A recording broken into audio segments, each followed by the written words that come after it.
विधानसभा में विभागवार बजट पर चर्चा शुरू हुई। आज पहले ही दिन कृषि विभाग के बजट पर खूब चर्चा हुई। विपक्ष ने भी अपनी बातें रखी और अंत में कृषि मंत्री ने अपने जवाब भी दिए, सरकार का उत्तर भी हुआ। इस बार का बजट क्यों विशेष है और क्या खास लेकर आई है, कृषि मंत्री खुद हमारे साथ जुड़ी हैं। किसानों के हित में क्या कुछ विशेष मिला, आप विस्तार से जानकारी सदन में भी दे रही थी, मेरे दर्शकों तक भी पहुंचा।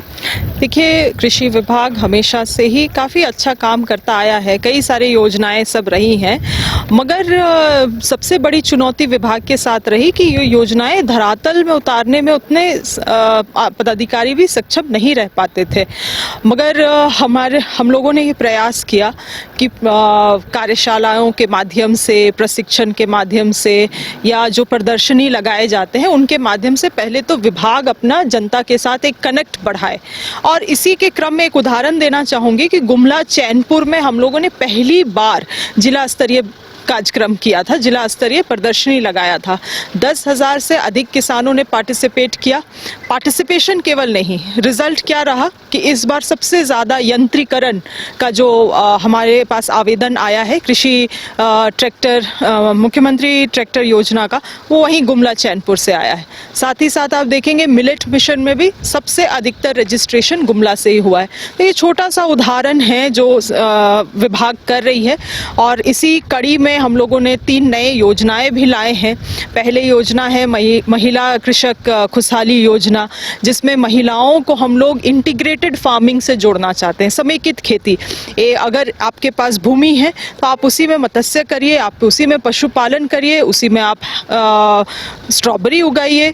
तो ये नई चीज़ों से भी जोड़ने का प्रयास इस वर्ष के बजट में प्रावधान किए गए हैं।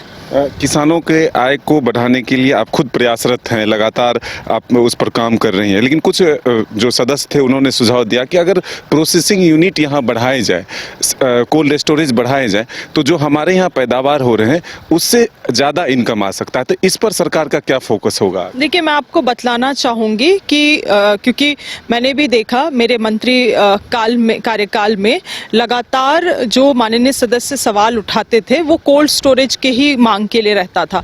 तो हम लोगों ने इस बजट के में प्रावधान भी किया है कि हर एक विधानसभा में, पहले हम लोग हर एक जिला में एक कोल्ड स्टोरेज 5,000 MT का किए थे। इस वर्ष के बजट में हम लोगों ने हर एक विधानसभा में एक कोल्ड स्टोरेज का प्रावधान किया है। दूसरी बात जो आप प्रोसेसिंग का कह रहे हैं, देखिए कुछ हद तक प्रोसेसिंग आज भी हम लोग सहकारिता के माध्यम से करते हैं। मड़वा का हुआ या करंज का हुआ, ऐसे चीज़ों, लाह की हुई। मगर बड़े पैमाने में अगर प्रोसेसिंग में फोकस करना है तो उद्योग विभाग को ही ये दायित्व जाता है और उद्योग विभाग से इन चीज़ों को करने की आवश्यकता है।